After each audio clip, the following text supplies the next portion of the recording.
शाहजहाँपुर पहुंची प्रजातांत्रिक समाधान पार्टी के राष्ट्रीय अध्यक्ष कमल सिंह चौहान, जहां पर प्रजातांत्रिक समाधान पार्टी के कार्यकर्ताओं ने उनका जोरदार स्वागत किया है। इसी बीच में उन्होंने वॉइस ऑफ एमपी न्यूज़ से खास बातचीत भी की है। आने वाले मध्य प्रदेश में होने वाले उपचुनाव को लेकर, वहीं शाहजहाँपुर नगर पालिका चुनाव को लेकर वहां अपने कार्यकर्ताओं से मिले। वॉइस ऑफ एमपी न्यूज़ की खास बातचीत में उन्होंने बताया है कि शाहजहाँपुर नगरपालिका चुनाव में बसपा उम्मीदवार आजमाएंगे अपनी किस्मत। साथ ही उन्होंने पार्टी निर्माण किन कारणों के चलते किया गया है, इसके बारे में भी आप खुद ही सुनिए। हमारे साथ में आज मौजूद है प्रजातांत्रिक समाधान पार्टी के राष्ट्रीय अध्यक्ष कमल चौहान सर। आइए इनसे बात करते हैं, क्या कुछ इनकी पार्टी के सिद्धांत हैं। सर, आपकी पार्टी किन सिद्धांतों को लेकर चलती है?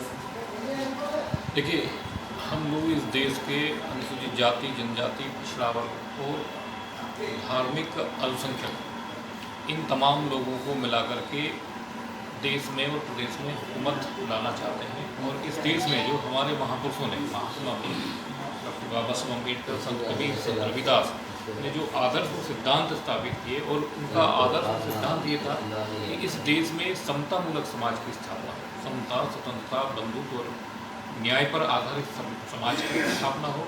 तो उनके सपनों को साकार करने के लिए परम पूज्य भाई साहब फूल सिंह चौहान साहब ने 7 अगस्त 2006 को प्रजातांत्रिक समाधान पार्टी का निर्माण किया। आज हमारे बीच में वो नहीं है। उनके जाने के बाद से लेकर आज तक हम लोग मालवा के तमाम जिलों में उस मिशन को आगे बढ़ाने में लगे। सर, पहले से मध्य प्रदेश में बहुत सारी सामाजिक पार्टियां या राजनीतिक पार्टियां, तो फिर आपको क्या ज़रूरत पड़ी सर कि आपने एक नई अलग पार्टी बनाई? हम लोगों ने बहुजन समाज पार्टी के साथ कंधे से कंधा मिलाकर काम किया, और हमारे जो पार्टी संस्थापक रहे परम पूज्य भाई साहब फूल सिंह चौहान साहब आष्टा विधानसभा से चुनाव लड़े। आपको याद होगा 2003 में 165 सीटें बहन जी ने लड़ाई थी, और उनमें सर्वाधिक वोट आष्टा विधानसभा से फूल सिंह चौहान साहब को प्राप्त हुए थे। लेकिन मैं आपको ये कहना चाहता हूँ कि जिन आदर्शों और सिद्धांतों को लेकर के मान्यवर कांसीराम साहब ने बहुजन समाज पार्टी का निर्माण किया था, उन्होंने कहा था बहुजन हिताय बहुजन सुखाय, जो कि महात्मा गौतम बुद्ध का जो उपदेश था। उन्होंने ये कहा था कि 85 पर 15 का राज नहीं चलेगा, नहीं चलेगा। उन्होंने ये कहा था कि हम बहुजन समाज का निर्माण करेंगे। तो उनके इस दुनिया से जाने के बाद मायावती जी ने ठीक उसके विपरीत उन्होंने जो आदर्श और सिद्धांत थे, जिन महापुरुषों ने वो सिद्धांतों को तय किया था और रास्तों को तय किया था, उनको ताक में रख करके कुर्सी के लिए, सत्ता के लिए पूरे मिशन का राजनीतिकरण कर दिया। और अभी आपने देखा होगा कि उन्होंने जिन लोगों ने सदियों से हमारे समाज का, बहुजन समाज का शोषण किया, अत्याचार किया, उनको शिक्षा से, संपत्ति से, ज़मीन से वंचित रखा, ऐसे लोगों के साथ मिलकर के सत्ता प्राप्ति के लिए उन्होंने जो आदर्श और सिद्धांत थे उनके ठीक विपरीत काम किए। उन्होंने, जैसा आपने देखा होगा, उत्तर प्रदेश में पहले नारा दिया करते तिलक तराजू और तलवार, उन्होंने उसको बदल के कहा कि तिलक तराजू और तलवार इनके बिना नैया लगे पार। उन्होंने कहा कि ब्राह्मण शंख बजाएगा, हाथी दिल्ली जाएगा। तो इस प्रकार की जो बातें हैं, उसके कारण कहीं ना कहीं जो ऐसे लोग जो कि पूर्ण रूप से मिशनरी थे, इस विचारधारा को 100% जिन्होंने स्वीकार किया और वो उस विचारधारा के अनुसार समाज का निर्माण करना चाहते थे, उनका दिल दुखा और कहीं ना कहीं वो ऐसी जगह काम नहीं कर पाए। और उन्हीं में से फूल सिंह चौहान साहब थे। उन्होंने अपना संगठन का निर्माण किया और संगठन का निर्माण करके मध्य प्रदेश में काम किया, और आज हम लोग उनके पदचिन्हों पर चल करके उस अधूरे काम को पूरा करने में लगे हैं। दूसरा ये, हमने देखा कि मध्य प्रदेश से बाहर की जितनी भी पार्टियां हैं, चाहे वो बहुजन समाज पार्टी हो, समाजवादी पार्टी हो, राष्ट्रीय जनता दल हो, कम्युनिस्ट पार्टी हो, कोई बिहार से आकर के मध्य प्रदेश में काम कर रहा है, कोई उत्तर प्रदेश से आकर काम कर रहा है, कोई हरियाणा की पार्टी लेकर काम कर रहा है, कोई दिल्ली वाला काम कर रहा है। तो जब चुनाव का समय आता है तो ये पार्टियाँ अपने अपने राज्यों के हित में फैसले लेती है, और अपने स्वार्थ को सिद्ध करने के लिए मध्य प्रदेश को हमेशा से इन्हें बेचने का काम किया। उसका उदाहरण 2003 है।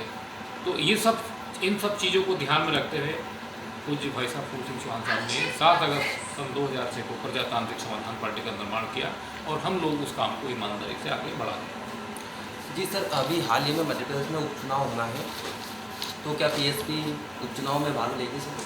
हम लोग अभी काफ़ी लंबे समय से पूरे मध्य प्रदेश, पूरे देश और पूरी दुनिया में कोरोना के कारण बड़ी गंभीर समस्याएं खड़ी हो रही है। तमाम राजनीतिक, सामाजिक, सांस्कृतिक तमाम गतिविधियां प्रभावित हो रही है। चाहे किसान हो, व्यापारी हो, और तमाम लोगों से लाखों लोगों की जानें चली गई और अभी भी वो भारत कोरोना के मामले में नंबर 1 अक्टूबर-नवंबर में हो सकता है। तो ऐसी स्थिति में तमाम गतिविधियां बंद हैं, लेकिन हमारी जो तैयारी है जारी है। हम लोग, क्योंकि हमारा काम मालवा में खास करके चलता है, पार्टी का हमारा काम है मालवा में, मालवा क्षेत्र के ज़िलों में है। हम लोग मालवा की जो सीटें हैं उन सीटों पर चुनाव बराबर लड़ाएंगे और प्रयास करेंगे कि हमारी कुछ और जो दूर की सीटें हैं उन पर भी हमारी बात चल रही है और बराबर चुनाव से लड़ाएंगे। जी सर, इस समय अभी हाल ही में नगर पालिका चुनाव होने हैं, तो शाहजहाँपुर में भी आपकी पार्टी नगर पालिका का चुनाव लड़वाएगी सर? जी बिल्कुल, हमारी टीम है और हम बराबर कोशिश करेंगे कि नगर पालिका में हम लोग पार्षद के लिए भी और अध्यक्ष के लिए हमारे लोगों को चुनाव लड़ाएंगे। सर, आप जनता को क्या कुछ संदेश देना चाहते हैं सर हमारे चुनाव के माध्यम से? जनता को देखिए, मैं आपसे ये कहना चाहता हूँ कि आज की तारीख में जैसे पिछले 4-5 महीने से लॉकडाउन के कारण आपने देखा होगा कि रेलवे का निजीकरण हो रहा है, LIC का निजीकरण हो रहा है, इंडियन ऑयल को बेचा जा रहा है, कोल माइंस बेचा जा रहा है, और इस प्रकार से आपने देखा होगा कि जो आपका एयरपोर्ट है उसका निजीकरण हो रहा है। तो लोगों को मैं ये कहना चाहता हूँ कि भारतीय जनता पार्टी ने इन 3-4 महीनों में, जो कि लॉकडाउन की आड़ में जो सरकारी संपत्ति थी, सार्वजनिक क्षेत्र के जो उद्योग थे, उनका निजीकरण कर दिया। तो कहीं ना कहीं मैं SC ST OBC के लोगों, खास करके OBC के भाइयों से ये कहना चाहता हूँ कि अगर देश को बचाना चाहते हैं, संविधान को बचाना चाहते हैं और अगर अपनी भागीदारी आप सुनिश्चित करना चाहते हैं, तो निश्चित रूप से आप भारतीय जनता पार्टी से सावधान रहें और कहीं ना कहीं प्रदेश में आप परिवर्तन करें, बदलाव करें। हम ये चाहते हैं कि मध्य प्रदेश में प्रजातांत्रिक समाधान पार्टी की सरकार बने और हम जो हमारे महापुरुषों ने जो आदर्श और मापदंड तय किए, उन मापदंडों के अनुसार हम चाहते हैं कि हर जाति, हर वर्ग, हर संप्रदाय के लोगों को हम लोग बराबर की उनकी आबादी के अनुसार जीवन के हर क्षेत्र में भागीदारी देना चाहते हैं। समाज में सब सुखी रहे, सब समृद्ध रहे, समाज में भाईचारा बना रहे।